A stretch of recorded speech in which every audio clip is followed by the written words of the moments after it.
Long drive में जाने से पहले कि अगर आपके पास कंपनी द्वारा दिया गया कुछ इस तरह का यंत्र है तो उसको कहाँ लगाना है, कि अगर कोई कारण से हमें गाड़ी को खींच के ले जाना पड़ा तो गाड़ी में कोई डैमेज नहीं होगा अगर इसका प्रयोग हम करेंगे। ध्यान से देखें तो यहाँ पे एक छोटा सा फ्लैप आपको नजर आ रहा है, ठीक है, ये फ्लैप नजर आ रहा है।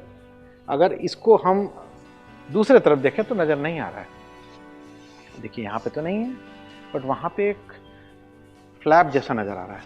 तो यहीं पे ये टो हुक लगेगा शक्ति जी। इसको निकालने का तरीका बड़ा आसान है, इसको बस ऐसे करके या तो हाथ से ऐसे कर लीजिए, ये खुल गया।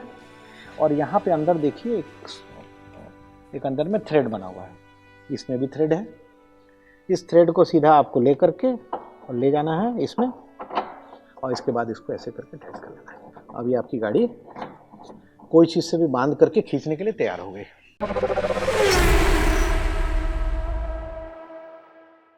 रेडसप ऑटो में आपका बहुत बहुत स्वागत है। मैं हूं शक्ति प्रकाश और आज का विषय है, अगर आप लॉन्ग ड्राइव में जाते हैं तो किन किन बातों का आपको ध्यान रखने की ज़रूरत है। बातचीत करूंगा अपने ऑटो एक्सपर्ट अशोक प्रियदर्शी जी से। बहुत बहुत स्वागत है सर। लोगों का जो फीडबैक हमारे पास आता है, ड्राइवर्स का, चालकों का, ओनर्स का, कि लॉन्ग ड्राइव्स में गए थे और उस लॉन्ग ड्राइव में ये परेशानी आई, तो उसके आधार पर हम लोगों ने समझा कि कुछ क्रिस्प पॉइंट्स हैं जिसको हम लोग अगर इस सेशन में कवर करें तो लार्जली परेशानी नहीं होगी।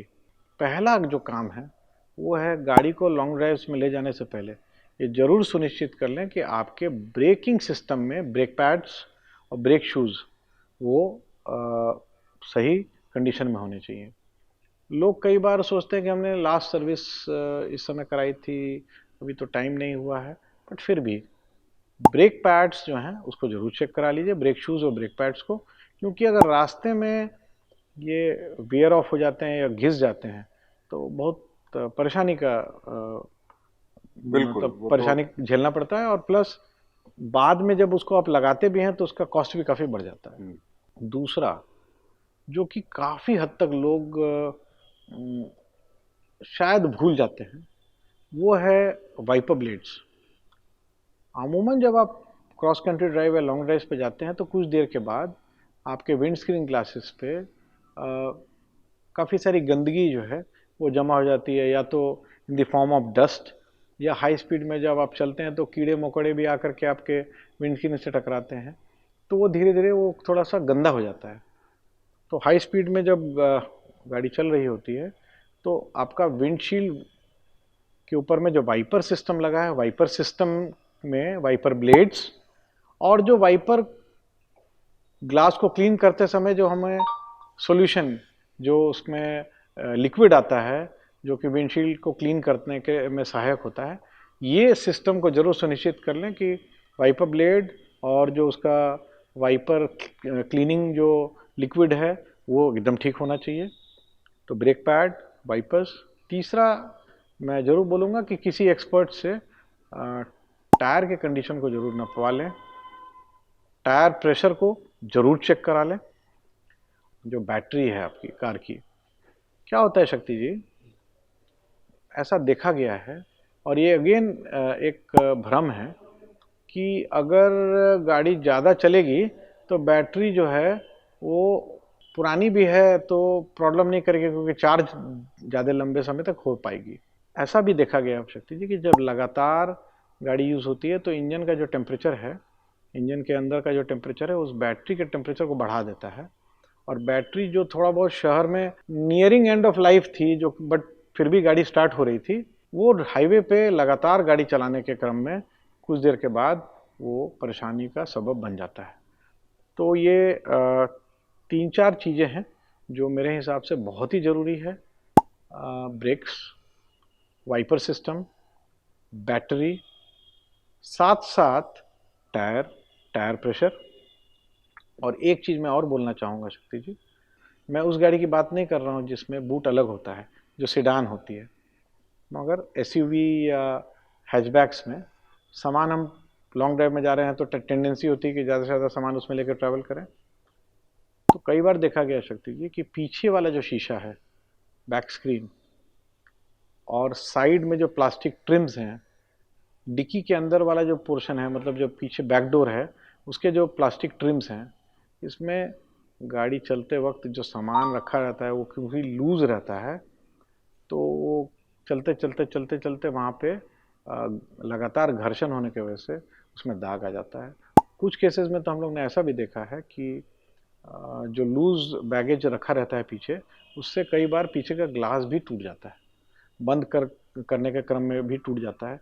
तो इसलिए एक और सजेशन है वो ये है कि जो भी बैगेज आप पीछे रखें, चाहे एसयूवी, चाहे एमयूवी, चाहे हैचबैक्स में, जिसमें कि बूट स्पेस, केबिन स्पेस का पार्ट है, उसमें कोशिश करें कि बैगेजेस लूज ना रहें, या तो किसी चीज़ से बांध दीजिए, या और कुछ ना मिले तो सबसे आसान तरीका है कि कोई एक पुरानी चादर ले लीजिए, चादर को बिछा करके सब बैगेज रख दीजिए, फिर चादर से उसको चारों तरफ से बांध दीजिए। उससे भी काफ़ी हद तक सेफ्टी हो जाती है। बड़ा ऐसे दिखने में तो, बोलने में तो बड़ा सिली टाइप का लग रहा है, बट ये बहुत काम की चीज़ है, ये मैं अपने अनुभव से बता रहा हूँ।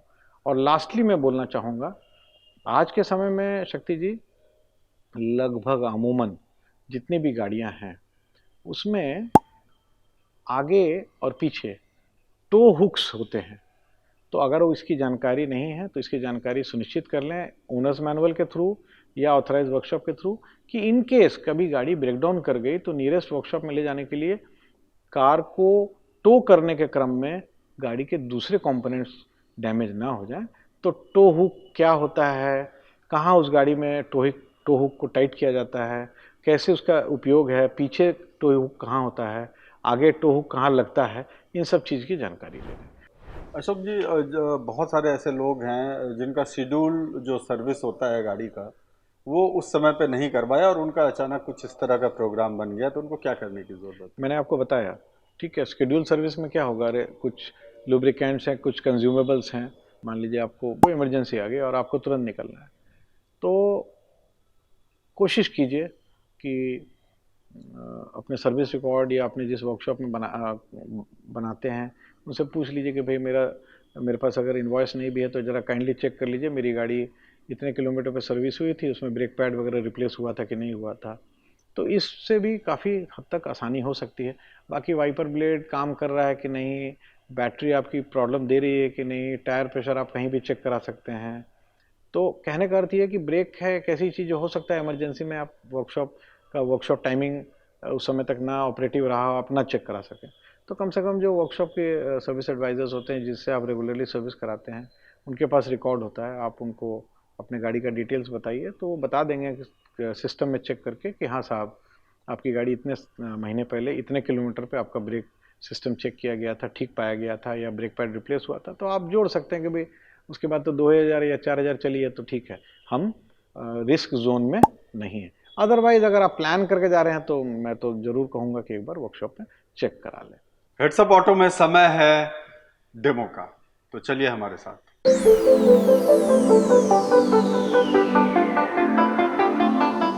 तो देखिए, एक इस तरह की चीज़ आपको बहुत सारे मैन्युफैक्चरर नई गाड़ी के साथ देते हैं।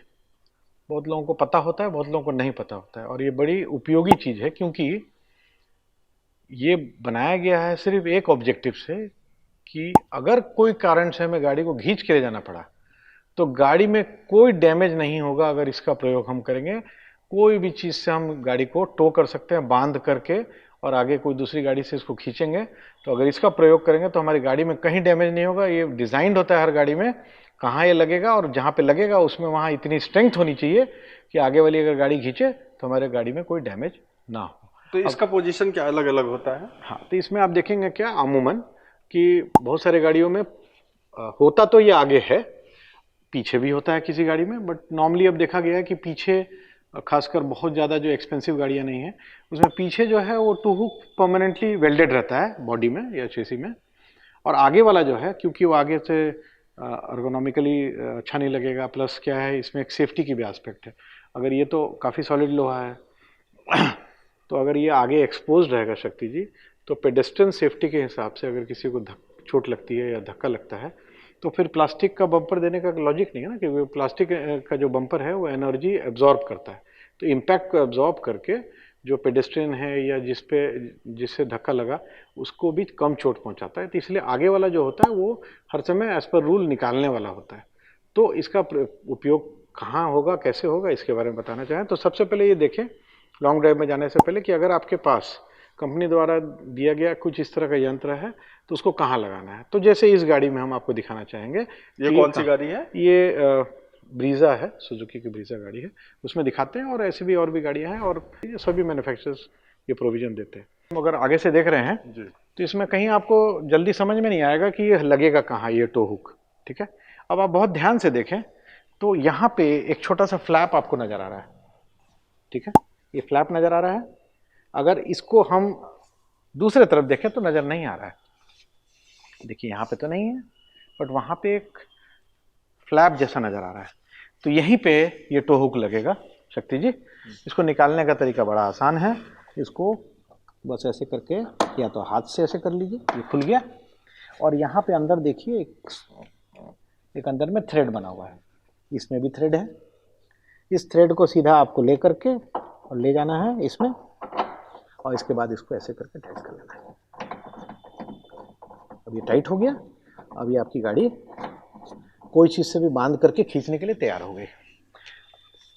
तो ये परमानेंटली हम आगे तो लगा नहीं सकते हैं क्योंकि ये हार्ड सब्सटेंस है, किसी को चोट लगेगी, इससे चोट लग सकती है। इसीलिए इसको अलग से दिया जाता है। आगे हर समय टो हुक लगाना पड़ेगा, पीछे टो हुक या तो बना बनाया आएगा या पीछे भी लगाने का प्रोविजन हो सकता है।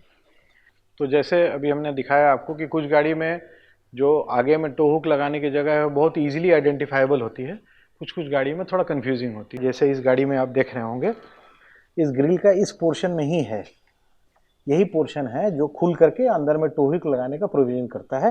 तो उसके लिए शक्ति जी हम एक सिंपल एक चाबी का भी इस्तेमाल कर सकते हैं।